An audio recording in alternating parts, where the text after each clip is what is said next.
ભ્રષ્ટાચારી જનતા પાર્ટીના નેતાઓની મિલીભગતને કારણે અનેક શહેરમાં ભ્રષ્ટાચાર થઈ રહ્યા છે. કોંગ્રેસ પાર્ટી દ્વારા મુખ્યમંત્રીને સંબોધતું એક આવેદનપત્ર આપવામાં આવ્યું છે. કોંગ્રેસના કાર્યકર્તાઓ રોષે ભરાયા છે.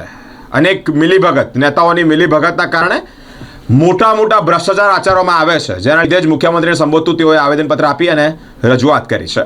વડોદરા શહેરની નવી કલેક્ટર કચેરી ખાતે વડોદરા શહેર જિલ્લા કોંગ્રેસ સમિતિના પ્રમુખ ઋત્વિજ જોશીની આગેવાની હેઠળ કોંગ્રેસના કાર્યકર્તાઓ જિલ્લા નિવાસી કલેક્ટરને મુખ્યમંત્રીને સંબોધતું આવેદનપત્ર આપી અને રજૂઆત કરી છે.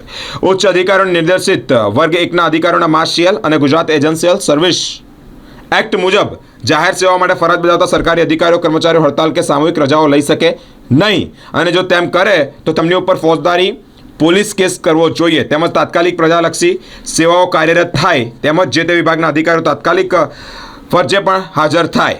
ઋત્વિજ જોશી, જેઓ શહેર કોંગ્રેસ સમિતિના પ્રમુખ છે, તેઓએ વિશેષ માહિતી આપી છે.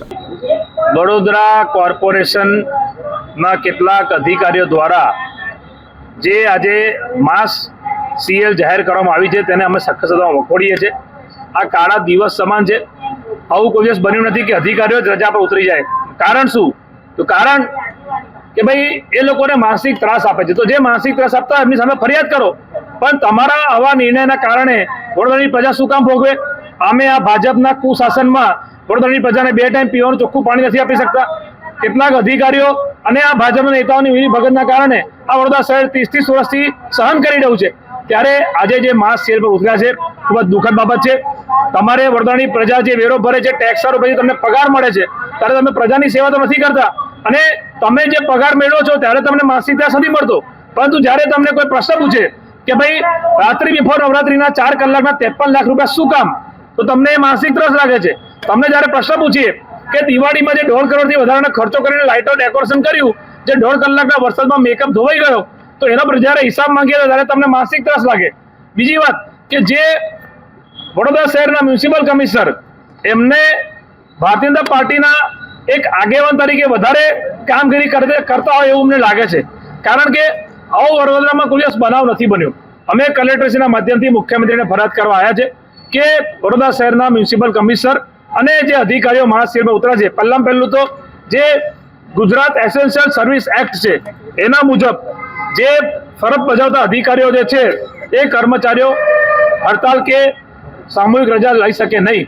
એ એક ફોજદારી ગુનો દાખલ થાય જો વડોદરા શહેરના મ્યુનિસિપલ કમિશનર ઈચ્છે તો. પરંતુ કમિશનર એવું નહીં કરે, કારણ કે અમારી પાસે તો માહિતી છે કે મ્યુનિસિપલ કમિશનરના કહેવાથી જ આ લોકો અહીં હડતાલ પર ઉતર્યા છે, માસ સીએલ પર ઉતર્યા છે.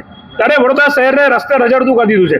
30 વર્ષથી 2 ટાઈમ પીવાનું ચોખ્ખું પાણી નથી મળતું, સારા રોડ રસ્તા નથી મળતા, પાયાની સુવિધાઓ નથી મળતી.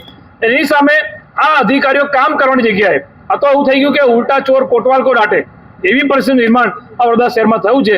ત્યારે રાજ્યના મુખ્યમંત્રીને અમે અહીંયા ફરિયાદ આપવા આવ્યા છે કે ભાઈ આ અધિકારીઓને તાત્કાલિક એમની સેવા ચાલુ કરાવો, નહીં તો એમની સામે ફોજદારી ગુનો દાખલ કરો.